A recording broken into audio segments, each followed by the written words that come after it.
Hello everyone, my name is Jason and I make sculpting videos and stuff. Today this video is going to be about kind of basic generic head sculpting, from kind of a sculpting point of view, not necessarily, meaning not too much about character design or anything like that. So yeah, we're going to get into it right now.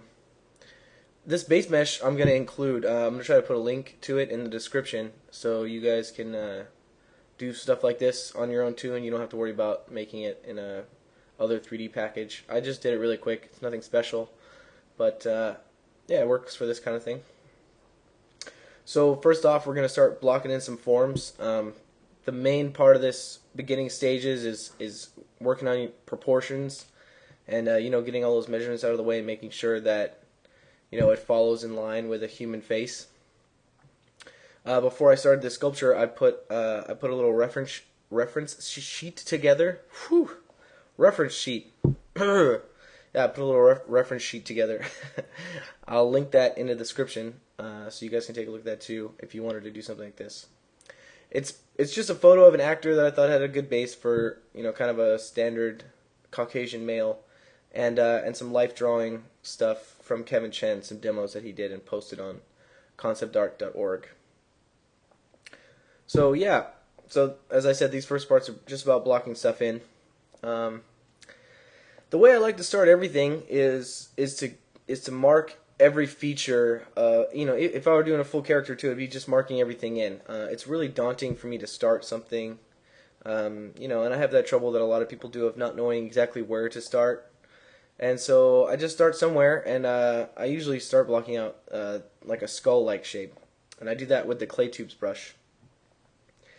And then yeah, I just try to make sure I indicate every feature as soon as possible so that I can see how they relate to each other, and then I just continue to bounce around one at a time, which is kind of a good principle to bounce around and work on things a little bit at a time so that everything moves forward at the same rate and you don't overdo one part without thinking of other parts.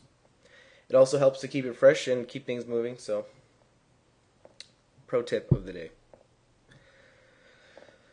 Yeah, so as I'm doing this kind of thing, I'm not thinking too much about the character, or any personality or anything.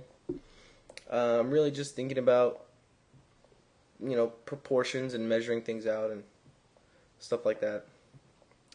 You can see me here using the masking tool to create a straight line so I can do some measurements.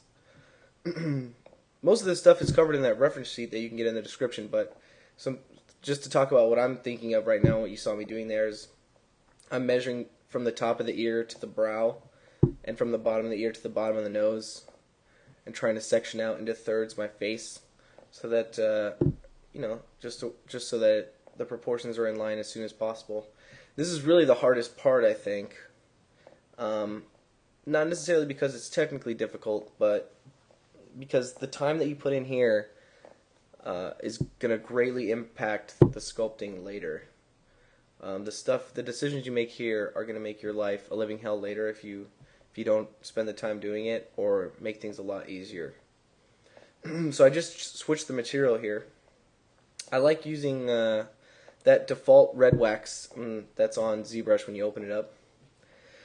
I don't particularly like that material for anything, but it's really good for doing the proportions because you're not worried about details or surface and stuff like that. So it helps me separate my mind into measuring things out and keeping it kind of on a bit of a technical basis.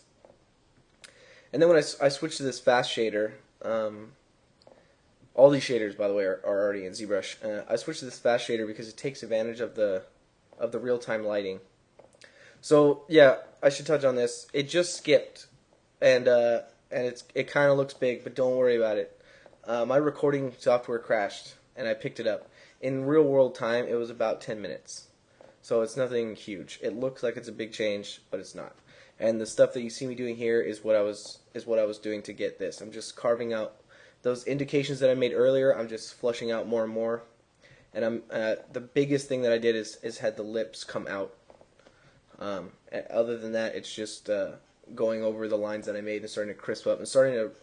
Right here, I'm really trying to make transitions in the forms. Where it goes cheek and then nostril and then lip inside of the lip.